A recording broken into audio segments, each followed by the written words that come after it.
Hi. So the reason why most fitness routines and diets fail is because they're not in line with a person's current capacity and values. So what does that mean? It looks like ignoring where you currently are at, not meeting yourself where you're at all, and just doing stuff because you feel like you need to do it or you should do it so that you can get wherever it is that you want to get. And it's really great to have goals, and it's important to have them short term and long term goals so you do have something to work towards, right?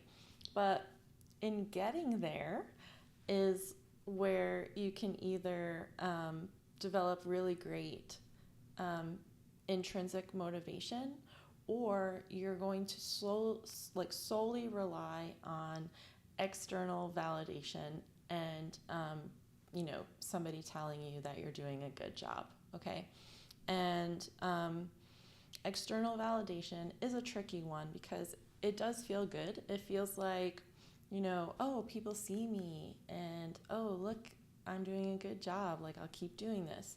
But is someone really seeing you if what you're doing is not currently in line with your values?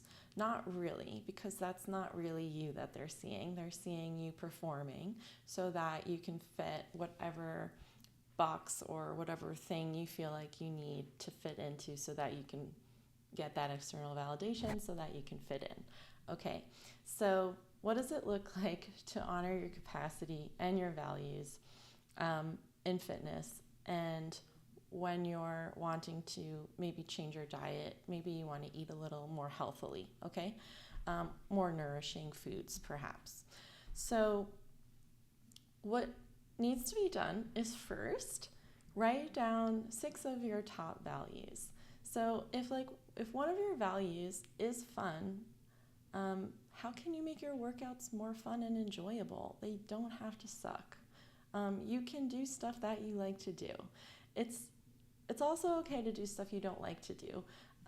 But when you're first starting out, when you're building this muscle to really get into a routine that feels good to you, if fun is important to you, you should have some fun, or try to, I don't know, do it with a friend, like work out with a friend, or take a class that you like, a dance class or rock climb, I don't know. Whatever you like. Maybe you don't know. This could be a way to figure it out. If respect is one of your values, is it respectful to your body to do stuff that feels like punishment? You know?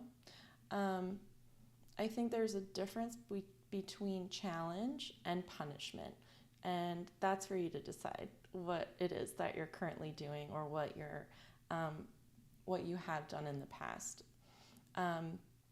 If kindness is a value of yours, like, that doesn't necessarily mean that sitting on the couch is being kind to your body, right? Kindness might be, like, the easiest thing I can always think of is just going out for a walk. But kindness might be you're watching this on YouTube. You can literally watch any kind of YouTube exercise program and do that right now, what would kindness look like to your body? And sometimes if you're super stressed and you're super overwhelmed, it might be just like lying on the floor and stretching and breathing. Like, that might be a kindness to your body. You don't have to judge it. Just start to think about it in this way, and start to think about fitness and exercise, and even changing your diet if that's what you want to do in this way. So is it kind to eat this dessert or whatever? It might be, like, maybe that's your favorite dessert, and like someone you really love made that, and it would be kind to yourself to eat it. Or maybe you actually don't really want this dessert or whatever, and it wouldn't be kind to eat that. This is all for you to decide. But I encourage you to play around with this, because it can get really interesting and really fun, and you can learn a lot about yourself and where you may be tripping yourself up in the process of making the changes that you want to make with exercising more and eating more nourishing foods. So another thing that's super important is meeting yourself where you're currently at. So we know, like, if we wanted to run a marathon, we would need to train for it, right? And I think sometimes we don't realize how taxing exercise can be, especially like weight training, if we've not done it for a long time, or if we were just like, okay, yeah, I'm going to do this program and I'm going to stick with it. And then you get tired or you get injured or burnt out and you're like, oh no, I can't stick with this. It may be too much. Like, you might not be meeting yourself capacity wise where you currently are at. And so you need to really look at that. Like, what can you do? And it's really hard, especially if you're someone who likes to get things done and like really ramp it up and do things. And when I first started getting back into strength training, it was really humbling because I had to force myself to only do like 2 to 3 exercises at the gym at a time, because that's all that my body could currently handle capacity wise, because just where I was at. Okay, doesn't mean anything about you, doesn't mean like you suck or you're a bad person or whatever. Like, nobody knows your story except you, and it doesn't matter. It really doesn't matter. Nobody's paying attention to how much work you're putting in or what you're doing.